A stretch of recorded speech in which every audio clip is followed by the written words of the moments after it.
साथियों, आप सभी को बहुत बहुत प्रेम। साथियों, आज का विषय लेते हैं हम एक ऐसे विषय को, ध्यान करें या ना करें, मेडिटेशन करें या ना करें, मात्र हमारे बैठने से हमारे माइंड को जो एनर्जी प्राप्त होती है, जो हमारे मस्तिष्क का विकास होता है, जो हमारे माइंड का डेवलपमेंट होता है, उसका आप अंदाज़ा नहीं लगा सकते। मैं ये नहीं कहता आप मेडिटेशन करो, ध्यान करो। मैं ये कहता हूँ 5 मिनट, 10 मिनट, 15 मिनट, 20 मिनट, सुबह शाम जब आपको समय मिलता है, बिल्कुल, जो कि आज की मेडिकल साइंस भी कहती है कि आप जितना रहे सीधे बैठे, स्टेज बैठे, बिल्कुल स्ट्रिक्ट होके, बिल्कुल सीधे, गर्दन सीधी और मेरुदंड सीधा, बैकबोन बिल्कुल सीधी। तो उस अवस्था में आप एक आसन में बैठे, जितनी देर बैठ सकें, वो बौद्धिक विकास के लिए बहुत आवश्यक है और बहुत ही पावरफुल क्रिया है, जो आपके मस्तिष्क का विकास करेगी और आपको एक रिलैक्सेशन देगी। ऐसा करने से माइंड का विकास तो होगा ही, जो आपका डिप्रेशन है, तनाव है मानसिक, वो सब खत्म होगा। आप रिलैक्स फील करेंगे। ध्यान में, मेडिटेशन में एनर्जी एक्टिव होती है, वो एक अलग विषय है। सीधे बैठने का भी बहुत बड़ा महत्व है। इस चीज़ को आप ठीक से समझ लें। अगर किसी का कोई प्रश्न हो तो आप प्रश्न दे सकते हैं, उस प्रश्न पे बात करेंगे। तो साथियों, आज एक बहुत अच्छे विषय पर बात करता हूँ। एक बहुत अच्छी बात है, मेरा एक वीडियो वायरल हुआ था और उसमें बहुत अच्छी बातें थीं, जो कि अगर आप अपने जीवन में अपनाएंगे तो उससे बहुत सारे अच्छे रिजल्ट मिलेंगे आपको। तो आप इस चीज़ को नियम में के रूप में ले सकते हैं, रोज़ के नियम के रूप में, जो आपको जीवन में बहुत सार्थकता और सफलता देने वाली है। तो वो वीडियो मेरा वायरल हुआ था, तो उसको समझ लीजिए, क्योंकि बहुत ज़्यादा काम की बात है।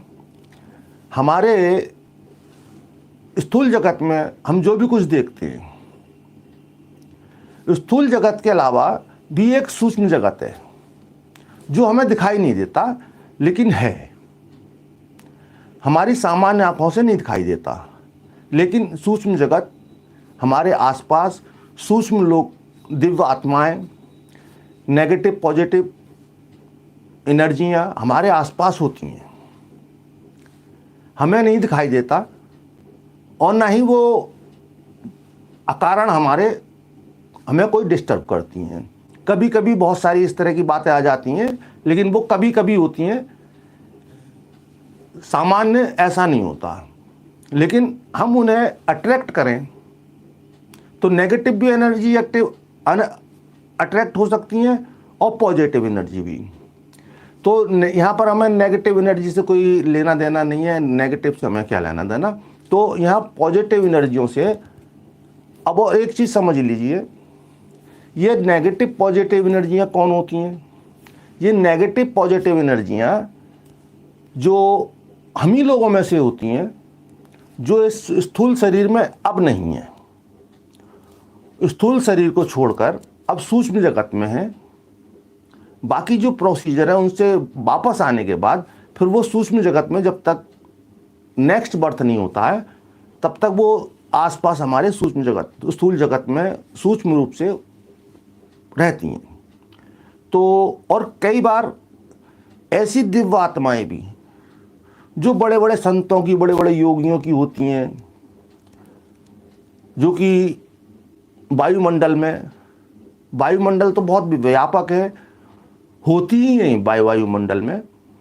तो आप अपने दैनिक रूटीन में, ये लोग नेगेटिव ऊर्जा हमें नुकसान भी पहुंचाती हैं और पॉजिटिव ऊर्जा हमें फ़ायदा भी पहुंचाती हैं।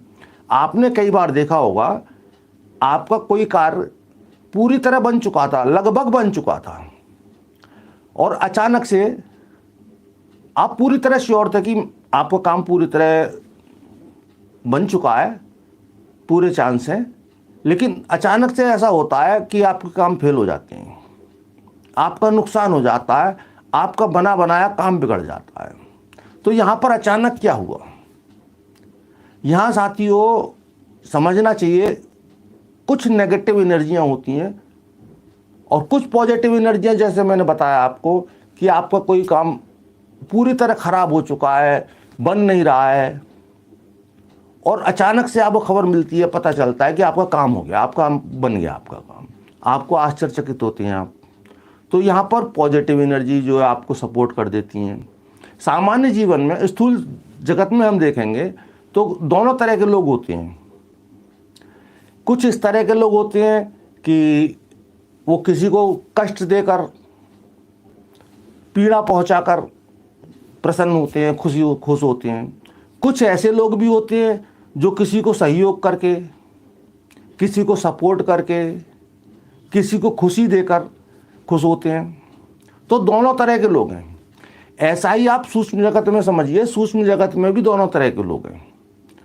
तो ऐसे ही सूक्ष्म आत्माएं, दिव्य आत्मा या नेगेटिव एनर्जियाँ हमारे लाभ और हानि करती हैं।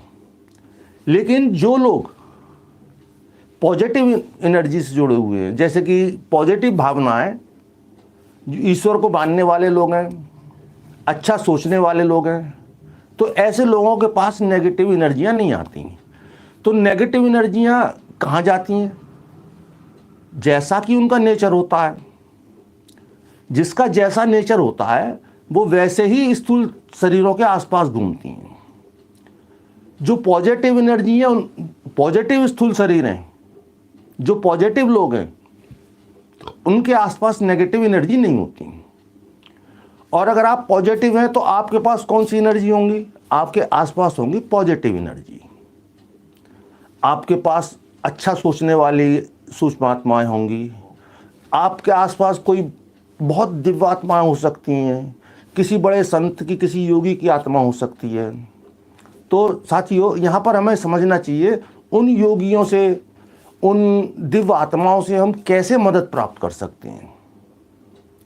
तो इस चीज़ को समझ लें तो हमें अपने जीवन में, अपनी लाइफ में बहुत कुछ अचीव करने में बहुत आसानी हो जाएगी। तो साथियों इसके लिए हमें करना क्या है? हमें कुछ नहीं करना, बस थोड़ा सा जो मैं बता रहा हूँ वो कर लीजिएगा आप। आपका काम निश्चित रूप से बनेगा, आपके सारे काम सफल होंगे। आपको करना ये है, प्रतिदिन जब भी आपको स्मरण में आए तब, आवश्यक नहीं है कोई धूप बत्ती अगरबत्ती लगाने की। बस मानसिक रूप से ऐसा नमन करें, ऐसा विचार करें कि आपके पास जो भी आसपास दिव्य आत्माएं, वो मेरा नमन, मेरा प्रणाम स्वीकार करें, और मेरी जो भी कुछ गलतियां हैं उनको क्षमा करें, आशीर्वाद प्रदान करें, और उनके लिए भी आप प्रे कर सकते हैं, ईश्वर आपके मन को शांति प्रदान करे। तो ये भी एक रिटर्न गिफ्ट का काम करता है। जब आप इस तरह से बिहेव करते हैं, इस तरह से नमन करते हैं अदृश्य दिव्य आत्माओं को, उनसे प्रे करते हैं, उनके लिए भी प्रे करते हैं, तो वो आपको सपोर्ट करती हैं।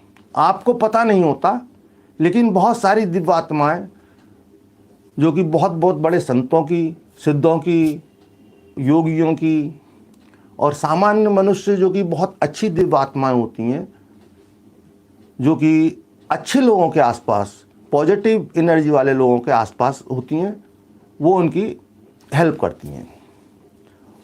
और जब आप उनके लिए प्रे करते हैं तो आपके हमसे हमेशा आपसे जुड़ी रहती हैं, क्योंकि जब आप उनके लिए प्रे करते हैं तो उन्हें भी खुशी होती है कि आप उनके लिए कुछ अच्छा सोच रहे हैं, भगवान से प्रे कर रहे हैं। जैसा भी, आप सभी को बहुत बहुत प्रेम।